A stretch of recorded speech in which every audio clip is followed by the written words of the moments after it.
네, 안녕하세요. 네, 김승호입니다. 저는 실천교육교사 모임이라는 교원단체에서 정책연구실장을 맡고 있고요. 저희 교원대에서 이제 교육정책 전공으로 박사과정에 있습니다.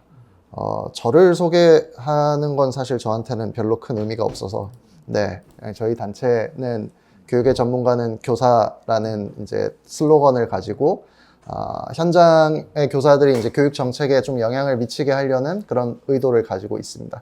근데 이제 여기에서 교육의 전문가는 교사라는 말씀을 드렸는데, 오늘 말씀드리려고 하는 얘기들도 사실은 지금 좀 전에 소개받을 때 교육감 선거라든가 아니면 뭐 그 외에 각종 교육 이슈들이 이제 다 묶여 있다라고 하셨는데, 그거를 이 키워드, 그러니까 교육의 자주성, 전문성, 그리고 정치적 중립성이라는 이 키워드로 좀 설명을 드리려고 합니다.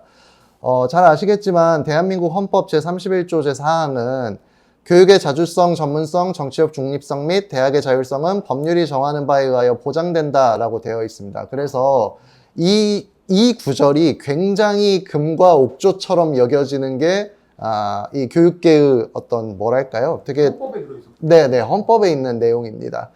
근데 이제 이것 때문에 사실은 파생된 것들이 굉장히 많습니다. 예컨대 교육감 선거도 그 중에 하나입니다. 네, 정치적 중립성 그리고 교육의 전문성이라는 이유 때문에 이게 이제 별도로 선거를 가지고 있거든요. 그러다 보니까 저희가 이제 근처에 서울시 교육청도 있지만 서울시 교육감 선거라고 하면 마치 교육 대통령을 뽑는 선거처럼 이제 소개가 돼요. 서울시 교육청 예산이 11조 1,600억 정도 되고요. 서울시에 있는 초중고가 약 1,200개 정도, 학생 수 약 80만 명, 그 다음에 뭐 아시다시피 강남, 목동 등의 뭐 사교육 1번지 뭐 이런 것들이 있습니다. 제가 예전에 중앙일보 기사를 보니까 서울에 있는 학원의 개수가 굉장히 많거든요. 한 2만 3천 개 정도 됩니다. 그게 어느 정도의 숫자냐면 서울에 있는 카페랑 편의점을 합치면 2만 5천 개 정도 되거든요. 네, 그러니까 어마어마하게 많은 숫자의 학원이 사실은 서울에 있는 거고 우리의 교육이 그만큼 되게 많은 관심을 서울에서 받고 있다라고 할 수 있습니다. 근데 아시다시피 최근에 이제 서울시 교육감이었던 주희연 교육감이 유죄 판결을 받으면서 지금 계속해서 논란이 되고 있습니다. 2018년에 이 전교조 출신 해직교사 4명 등 5명을 특별 채용을 했는데 이게 이제 절차상의 문제와 교육감의 어떤 직권남용이라고 해서 소송이 걸렸고 최근 대법원 판결로 인해서 이제 유죄 판결이 나면서 결과적으로 물러나야 됐고요. 이 당시에 이제 교육감 구명운동 벌였던 교육장들까지 서울시 의회에서는 싹 다 직위해제 시켜야 된다 해서 또 논란이 지금 나타나고 있는 그런 상황입니다.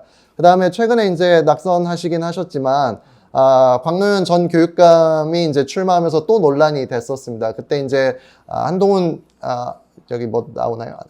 대표가, 광노현 후보의 등장은 역사에 기록될 비교육적 장면이다. 이렇게 이제 비판을 하고, 광노현 교육감은, 야, 그거 너 지금, 정당이 개입하면 안 되는, 즉, 정치적 중립성을 위반한 거다라고 해가지고, 국수본에 한동훈 대표를 고소하기도 하고 그랬더니 이제 한동훈 대표가 그러면 왜 민주당 진성준 정책위의장도 말했는데 걔는 고소 안 하니 뭐 이래가지고 이제 또 논란이 되기도 하고 했었지만 제 생각에 이제 광노현 후보가 단일화 과정에서 떨어졌기 때문에 뭐 크게 더 문제는 안 될 것 같고요. 사실 이게 되게 비극인 게 오른쪽에 보시면 지금 서울 교육감 출신들 중에서 사법 처리가 안 되신 분이 없습니다. 네네, 공정택 전 교육감, 광노현 전 교육감, 문용린 전 교육감, 조희연 전 교육감 다 전부 사법 처리가 됐고요. 대부분 보시면 선거법 위반으로 걸려 있습니다. 그리고 현재 전북과 부산도 왼쪽이 이제 부산 교육감이고 오른쪽이 전북 교육감인데 하인수 교육감, 서거석 교육감도 다 선거법 위반 혐의로 재판에 넘어가 있는 상태입니다. 그러니까 굉장히 교육감 선거가 끝이 나면 선거법 위반으로 인해서 엄청난 소송들이 걸리고 있는데 이거는 다시 생각해보면 교육감 선거제도에 뭔가 문제가 있을 수 있다라는 얘기입니다. 어떤 문제가 있는지를 좀 보면요. 이제 교육감 선거에 출마하셔서 당선이 되신 분들에 대한 대충 이력인데요. 보시면 선거 비용 지출액이 생각보다 꽤 큽니다. 지금 서울 같은 경우에는 조희연 교육감이 초선 때 35억 2천만 원 썼었고요. 재선 때 28억 8천, 3선 때 35억 6천을 씁니다. 네, 이게 이제 아마 제 기억이 제일 적은 곳이 세종이에요. 세종은 아직 도시가 작고 크지 않기 때문에 2억에서 3억이면 가능하거든요. 네, 근데 다른 지역들은 뭐 30억, 10억 뭐 넘어가는데 경기도도 40억이 되거든요. 네, 그러니까 대부분 10억 이상 정도 혹은 10억 뭐 그보다 더 이상의 금액들을 가지고 있어야 한다라는 얘기예요. 이게 어느 정도냐면 지방선거를 비교를 하면 시도지사의 후보들은 대충 54억, 49, 맞나요? 제가 항상 단위 헷갈려서 10만, 100만, 1000만, 억, 10억, 100억. 예. 시도지사 후보 나오신 분들의 총 지출액은 540억이고, 8회 때는 490억이거든요. 근데 교육감은 670억, 660억으로 교육감 선거 나오시는 분들이 훨씬 더 돈을 많이 쓰고 있다. 1인당 평균 지출액도 10억대, 7억, 10억대, 9억 정도로 훨씬 더 많은 금액들을 쓰고 있다라는 겁니다. 근데 그럼 이 돈은 어디서 나오느냐? 네, 대부분의 시도지사 후보들은 사실 이것들을 다 정당에서 후원이나 정당 지원금으로 마련합니다. 근데 교육감 선거는 다 후보 자산이에요. 네, 다 후보 자산입니다. 개인 돈을 일단 쓰는 거죠. 네, 일단 정당 지원금은 당연히 정당이 개입할 수 없으니 받을 수 없고요. 후원금을 모집을 해도 사실 교육에 관심 있는 사람들이 많지 않기 때문에 많이 안 모입니다. 그러니까 대부분이 본인들 돈을 써야 되는 거예요. 여기 보시면 부산교육감 94%가 자기 돈이죠. 인천교육감도 88%를 씁니다. 대전 85%, 여기 충북 90%다 이런 식이죠. 반면에 서울시장 나왔던 오세훈 후보는 빵이야. 네, 빵 퍼센트입니다. 저희가 한 푼도 안 썼어요. 네. 경기도지사, 그러니까 정확히는 44,000원 썼습니다. 아, 그래? 네, 44,000원. 네, 네. 44,000원. 네. 아, 그래? 그 다음에 경기도지사 김동연 후보 같은 경우에도 이 정도, 2% 쓰고 나머지는 다 정당 돈으로 대부분 해결을 하거든요. 그러니까 이러니까 어떤 문제가 생기냐면요. 도중에 단일화를 하기가 굉장히 어려워집니다. 네, 이미 돈을 쓴 게 있으니까 회수를 하기가 어려워요. 게다가 아까 말씀드렸듯이 금액이 굉장히 큰 돈인데, 네, 몇십억씩 쓰는데 이 돈들을 본인의 돈으로 쓰는 경우들이 이제 많기 때문에 이걸 이제 단일화하면은 자기 돈을 사실 15% 받으면 보전되는데 이게 이제 퍼센트로 보전을 받을 수 없는 상황이 되니까 결국은 단일화를 하기가 어려워지고 뒤로 갈수록 점점 어려워지는 상황이 이제 되는 거죠. 그러다 보니까 아까 뭐 서울시 교육감 중에 광노현 교육감 같은 경우가 유죄 판결 받았던 이유가 사후매수죄라는 게 걸렸는데 그게 이제 간단히 정리하면 단일화했던 후보가 이제 이 경선 과정, 이제 이 선거 과정에서 쓴 지출로 인해 파산의 위험이 있다.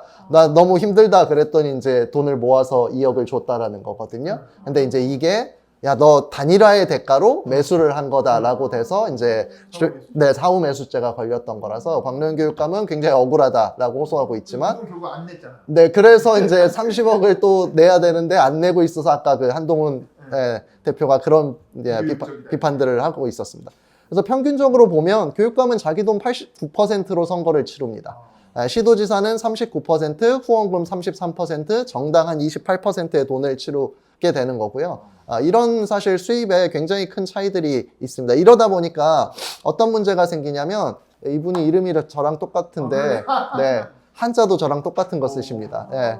이분은 제가 한번 봤었는데 2022년에 지방선거를 나오겠다고 막 언론에 알렸었어요. 이분이 쓴 책이 좀 잘 나가기도 했었고 해서 알렸었는데 마지막에 결국 접습니다. 그때 뭐라고 얘기를 하냐면 현실적인 제약이 너무 많았다. 선거 준비를 위한 조직력과 많은 예산도 해결해야 될 문제였다라고 얘기를 해요. 그 다음에 혹시 아시는지 모르겠지만 최근에 조기숙 교수님, 이제 전 교수님이죠. 조기숙 교수님이 출마를 하겠다고 선언을 하셨는데 거기에 이제 얘기한 게 왜 단일화 캠프에 들어가는지 알겠다. 선거를 출마하려고 하다 보니 추천인 명부를 써오라고 한다. 근데 추천인 명부를 1,500명 넘게 받아야 되는데 그것도 25개구 중에서 9개구에서 50명이 넘어야 된다. 그리고 정자 사인이어야 되고 이게 굉장히 까다롭다. 그러니까 이게 무슨 얘기냐면 이분들은 기본적으로 선거에 출마하려면 자기 조직이 없는 분들은 단일화 기구에 무조건 들어가야 되는 상황이고요. 그러다 보니까 무슨 일까지 생기냐면요. 여기 보시면 조희연 교육감님이 이번에 이 교육감직을 상실했잖아요. 며칠에 상실하셨죠? 29일 날 11시에 상실했는데 그날 오후? 네, 그날 오후에 2시 59분이죠. 2시쯤 아마 발표했을 겁니다. 보수 단일화 기구가 먼저 출범해요. 예, 후보가 먼저 출마를 선언하는 게 아니라 기구가 먼저 출범하고요. 예, 단일화 기구를 만들 테니 나올 사람은 우리 플랫폼을 활용해. 이렇게 이제 하는 겁니다. 그래서 뭐 이후에 보면은 보수 단일화 플랫폼이 3개가 더 나왔다가 보수 플랫폼끼리 단일화를 해야 된다고 해서 단일화를 하고 되게 네 이게 지금 교육감 선거에 굉장히 큰 문제고 조전역으로 됐잖아요. 네네 오늘 좀 전에 네 조전역으로 단일화 됐습니다. 이제 29일 날 선거 나오는데 출범되고 후보자는 29일 날 아무도 출범을 아직 하지 않은 상황.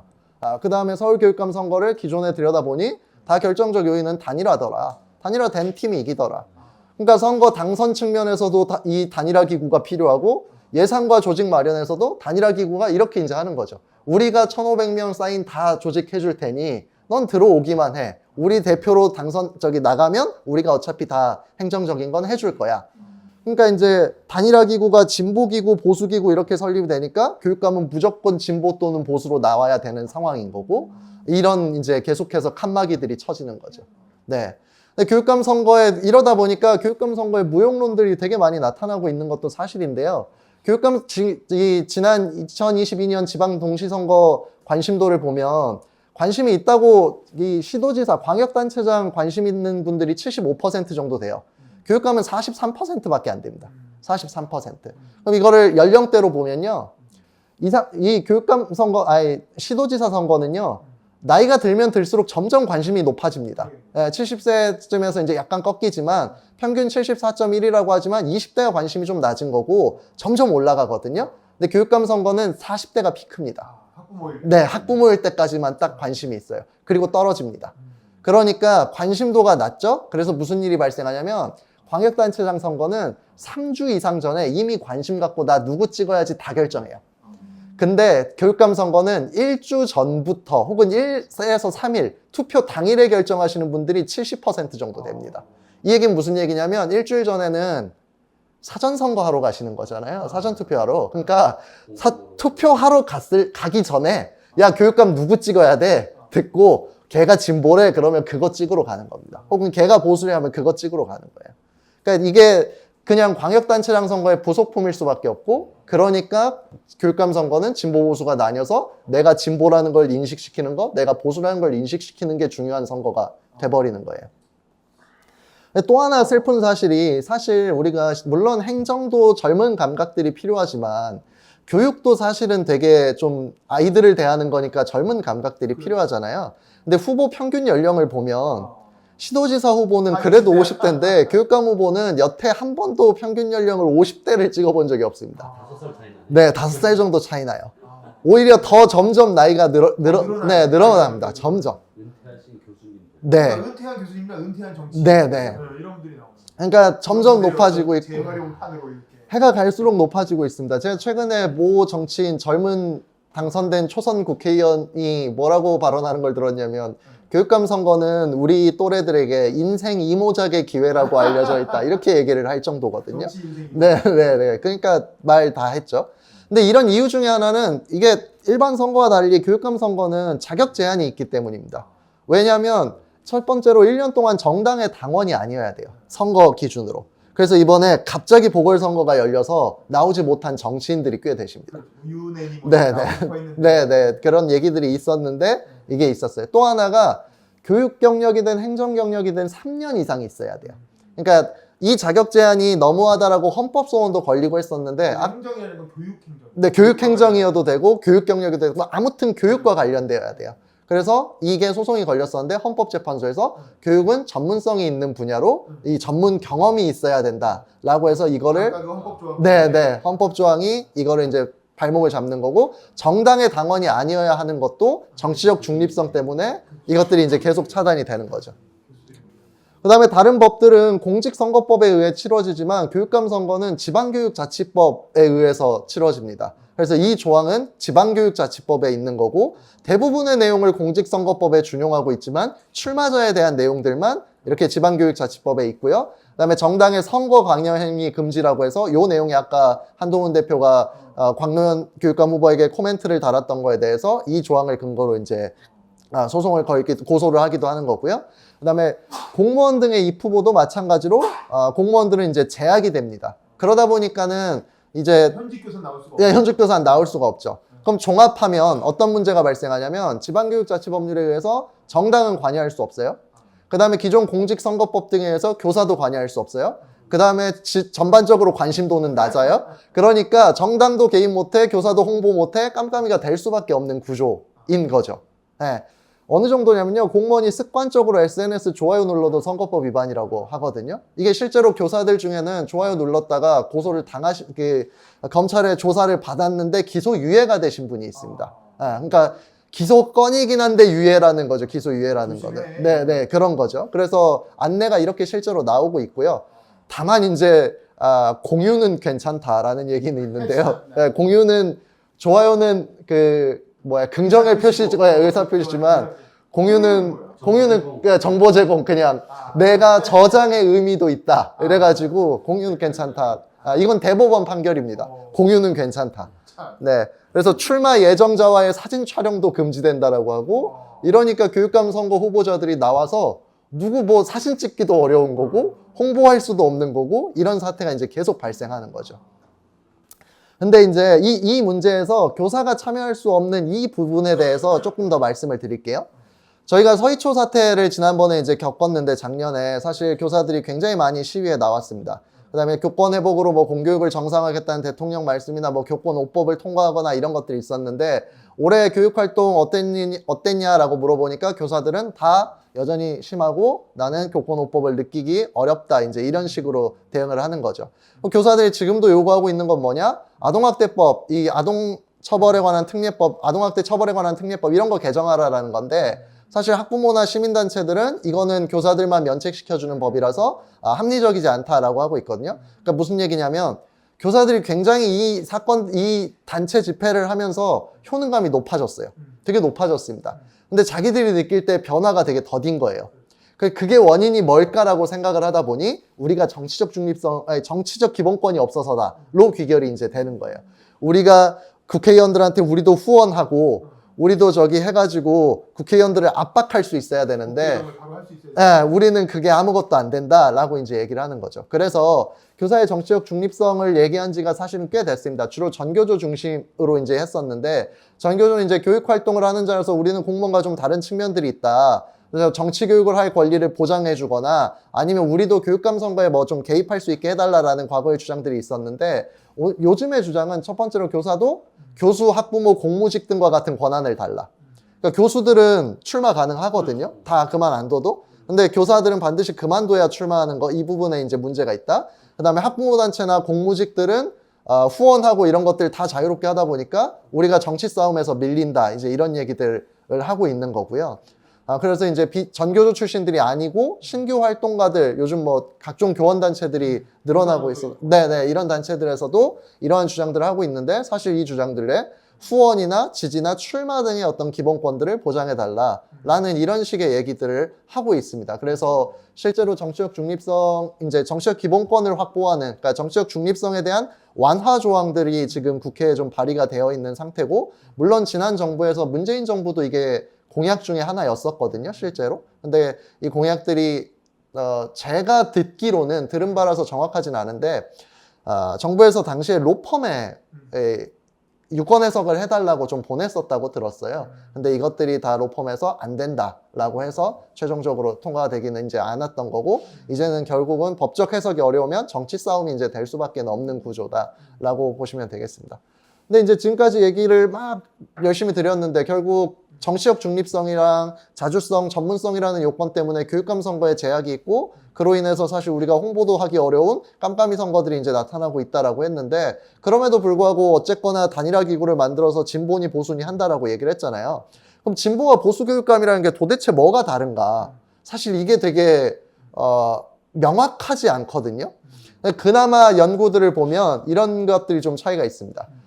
보수 교육감들이 관심이 주로 있는 건 미래교육 시스템, 최첨단 기술, 과학, 수학 뭐 이런 것들을 주로 얘기를 하고 있는데, 이제 진보 교육감들은 문예체 교육이라든지 그 다음에 이제 뭐 특성화고 혁신이라든지 고교학점제라든지 놀이 중심 교육, 여기 보시면 유아 영어 교육 의무, 유아 놀이 중심, 아마 이게 가장 대조적으로 잘 나타나는 모습일 겁니다. 그래서 사실은 되게 이제 보수는 경쟁 교육을 여전히 추구하고 특히 2022년에 보수 교육감들이 많이 당선되면서 서울대 많이 보내는 교육으로 좀 더 다시 집중하고 있고 진보 교육감들은 전반적으로 아이들의 이제 삶의 질, 행복 이런 쪽에 이제 추구를 하다 보니까 이런 갈등들이 계속해서 여전히 나타나고 있다라는 겁니다.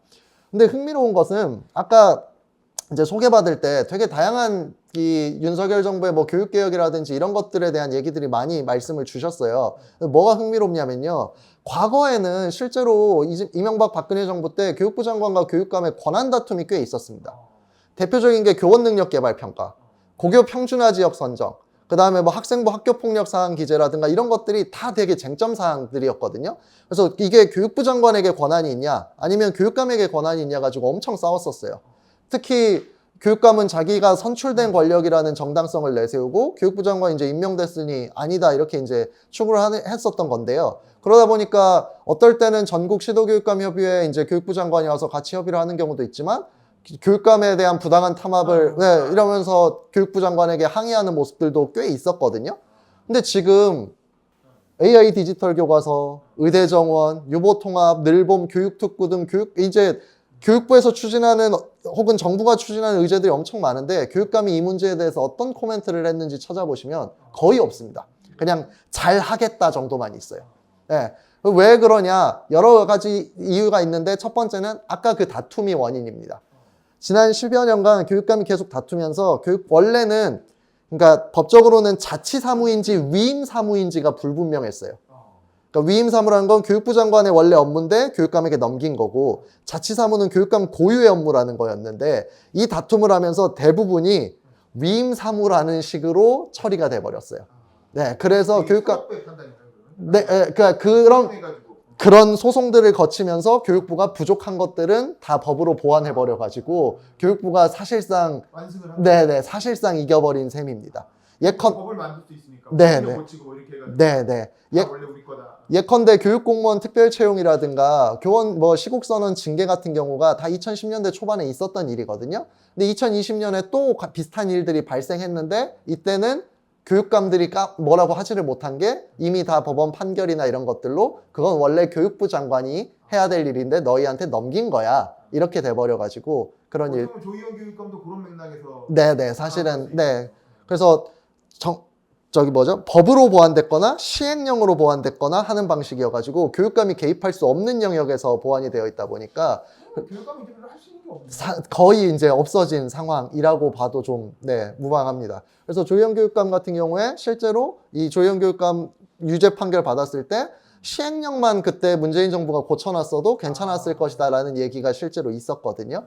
그러니까 이게 지금 그런 부분에서 계속 마찰이 생기면서 교육감이 알게 모르게 계속 지고 있었던 거죠. 근데 문재인 정부도 그렇게 하기 싫었겠지. 네, 그런 것. 중앙정부 권력을. 네. 그래서 게다가 여전히 온 국민적 관심사는 사실 대입인데 교육감은 대입에 영향을 미칠 수가 없습니다. 유초중고까지만 권한이기 때문에 대입에 영향을 미칠 수가 없어요. 그래서 권한이 많이 축소된 상황이 하나 있고요. 또 하나가 재정 문제입니다. 이제 뭐 우리 최이배 전 의원님이 제일 뭐 더 대표적으로 잘 아시겠지만 재정들은 오늘 아까 일부에도 있었지만 지금 계속 때려대고 있거든요. 지방교육재정교부금 문제다 이러면서 계속 때려대고 있어요. 학생 수 줄어드는데 학생 수 줄어들죠? 재정교부금 계속 늘어난다.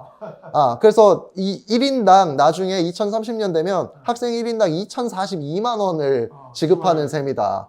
이게 30년 전에 비하면 10배가 늘어나는 거다. 이제 이렇게 얘기를 하고 교육감들은 경직성 비용이 우린 너무 높다. 인건비, 학교 운영비, 뭐 학교 전기세 이런 것들이 많이 들어서 충남교육감 뭐라고 얘기하냐면 전체 세출 예산의 85%까지가 경직비다. 그러니까 이게 늘어난다고 늘어나는 게 아니다, 실제로. 이런 얘기를 계속 하고 있습니다. 그러다 보니까 돈 문제가 지금 계속 나오고 있거든요. 뭐 요즘 기사 나오고 있는 것 중에 고교 무상교육 예산 이제 이 얘기가 있는데 이거는 사실은 법을 개정하지 않아서 생겨난 문제인 거고요. 지금 보시면 동아일보에서 야, 남아도는 돈 대학에 좀 줘라. 그 다음에 남아도는 돈 유보통합에 써라. 그 다음에 남아도는 돈 늘봄에 주든지 그 다음에 교육재정 일몰되는 거 알아서 줄여 써라. 이제 이런 얘기 계속 하고 있고 아까 말씀하셨던 것처럼 교육청의 지방교육재정교부금이란 건 국세 20.79%를 주도록 되어 있거든요. 그러니까 국세가 적게 거치면 펑크가 줄어드는 거고 국세가 많이 거치면 늘어납니다. 그래서 아까 그런 구조인 건데 지금 말씀하신 것처럼 세수 결손이 발생하면 무슨 일이 발생하냐면 교육청은 1년 예산을 잡아놨는데 집행을 할 수 없는 돈들이 계속 늘어납니다. 교육청은 거의 자체 수입이 없는 수준에 가까운 조직이라서 네. 그래서 다 돈을 의존하다 보니까 이게 안 되면 채권 발행하는 수밖에 없는 거예요. 사실 2010년대에 그래서 교육청의 채권 발행률이 굉장히 높았었습니다. 그걸 지난 몇 년간 재정교부금이 늘어나면서 그걸로 다 갚았던 거고 근데 작년에 다 털었어요. 그러니까 재작년에는 그래서 금고에 쌓아놨던 게 작년에 세수 덜 거치면서 다 털렸고 올해부터는 이제 다시 마이너스의 길로 이제 이제 시작됩니다. 게다가 학교 예산이 또 하나가 문제가 뭐냐면 비품비 같은 게 56,000원, 그러니까 평당 56,000원에서 12년 동안 동결되어 있었고요. 이걸 이제 올해 겨우 늘리기 시작했습니다. 학교 평균 건축비 논란도 되게 많아요. 교도소나 경납고보다 싸다. 그러니까 이게 기존 관행을 개선하지 못하면서 학교의 평당 건축비가 굉장히 낮은 수준에 계속 형성이 되고 있고 그다음에 이건 공무원들도 마찬가지긴 한데 이 한 끼에 예산이 8,000원이라서 학생 체험활동 데려가면 8,000원밖에 예산을 못 씁니다. 식비가 8,000원이에요. 근데 8,000원으로 먹을 수 있는 거 생각해 보시면 김밥이죠. 네네 그런 거밖에 이제 못 사는 거예요. 그래서 이 문제도 사실은 현실화를 시켜야 되고 그다음에 여기에 빠져 있지만 전기세라든가 이런 것들 지금 뭐 요즘 백승화 의원이 계속 내고 있는데 이런 식으로 지금 돈이 들어갈 곳들이 계속 늘어나고 있다라고 교육감들이 방어하는 수준에 그치고 있는 상황입니다. 전방위적으로 지금 동시다발적으로 두 개를 때려대고 있는 거예요. 첫 번째는 교육감 선거 그렇게 할 거면 하지 마라. 두 번째 지방교육재정교부금 너무 많이 준다 뺐자. 그래서 예산이 펑크나는 거에서 어떤 식으로든 메우자라는 것들을 계속 얘기하고 있는 거고 그러다 보니까는 교육감들 입장에서는 자신 있게 우리가 이걸 하겠습니다라고 얘기할 수가 없는 상황이에요. 가장 최근에 교육감들이 자신 있게 추진했던 사업이 자신 있게라고 하면 그런데 코로나 때 디지털 기기 나눠주는 사업이었거든요. 네, 디지털 기기 나눠주는 사업이었는데 2023년에 감사원에서 조사해서 발표한 게 뭐냐면 현금성 복지다 그거. 그래서 이거 돈 낭비다. 이걸 이런 식으로 돈 쓰면 안 된다라고 감사원에서 다 조목조목 비판을 하는 바람에 교육청이 지금 사실은 돈을 막 적극적으로 쓰지도 못하고 있는 상황이고 자기들이 새롭게 아이디어를 내기도 지금 되게 곤란한 상황에 이런 상황에서 교육감의 영향력이나 이런 부분들은 계속해서 문제가 되고 있고 그 상황에서 아까 말씀드렸던 것처럼 교육감 선거의 무용론이 이제 대두되면서 최근에 김민진 의원이죠? 김민전인가요? 국민의힘 최고위원, 네, 김민전, 네, 국민의힘 최고위원이 이제 러닝메이트제를 발의를, 교육감 선거 러닝메이트제를 이제 발의하면서 지금 이제 또 이제 아마 법적인 논쟁들이 아마 입법 과정들의 논란들이 이제 아마 계속 생겨날 것 같아요. 그래서 교육감 선거를 러닝메이트제로 하자, 임명제로 하자, 아니다 다시 뭐 수기제나 간선제로 하자 이런 얘기들이 계속 논란이 되고 있고요. 아마 이제 이런 문제들 틈에서 결정이 나지 않을까라는 생각들을 하고 있습니다. 네. 그래서 교육감 선거와 관련된 뭐 여러 가지 얘기들을 조금 오늘 드려봤고요. 사실은 되게 많은 교육 정책들이 이슈도 요즘 논란들이 되고 있지만 그거보다는 가장 뭐 실성 있는 얘기들을 해야 될 것 같아서 이렇게 했습니다. 그 영상 촬영 끊기 전에 그냥 바로 질문드리면 그럼 본인이 생각하는 대안은 뭐예요? 교육감 선거든 뭐든 그냥 대략적인 방향성이다. 네네. 그러니까 지금 일단은 아까 제일 처음에 헌법을 얘기를 드렸듯이 아마 러닝메이트제나 이런 것들은 사실은 헌법 때문에 아마 다 걸릴 거예요. 물론 헌법의 재해석 과정이 거치긴 합니다. 그러니까 뭐냐면 교육의 정치적 중립성 혹은 교육의 자주성 혹은 교육의 전문성이 과연 지방교육자치의 전문성과 자주성과 정치적 중립성을 얘기하는 것이냐는 논란의 여지가 있어요. 그러니까 교육이란 건 수업을 그렇게 하지 말라는 거지 교육행정이 따로 분리되어야 될 이유가 없다라는 건데 이건 아직 헌법 이게 어떤 지배적 해석이 아니다 보니 이게 헌법적인 어떤 해석만 제대로 거치게 된다면 러닝메이트제나 임명제는 가능할 텐데요. 이게 안 된다는 전제 하에서는 사실은 지금 당장은 특별한 대안들이 뾰족히 보이지는 않습니다. 근데 그런 상황에서 나름 이제 대안들을 그래도 마련한다면 몇 가지 조치들을 좀 할 필요는 있어요. 첫 번째는 교육감 선거를 진보 보수로 나눠서 싸우는 것들은 조금 문제가 있다라고 친다면 공직선거법에 있는 조항을 다시 지방교육자치에 관한 법률로 갖고 와서 15%를 보존해 주는 게 아니라 좀 더 낮출 필요는 있습니다.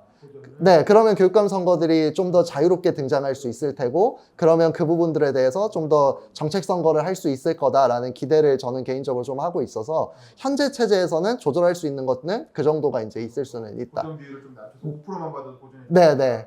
왜냐면, 그리고 또 하나가, 이제 사실은 선거 비용들에 대해서 조금 개정을 할 필요가 있습니다. 예컨대 2022년에 대부분의 지역은 단일화를 했어요.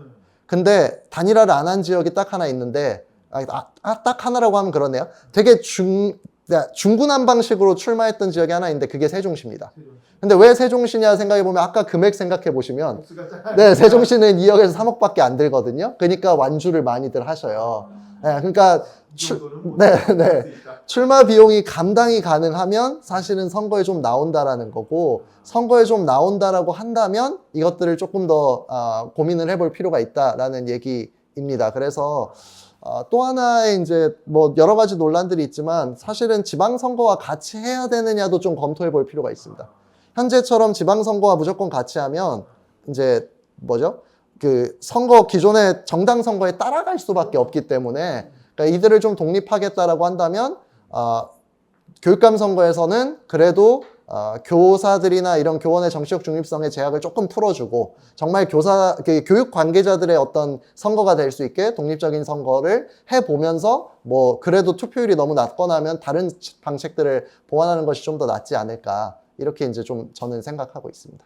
알겠습니다. 네, 감사합니다.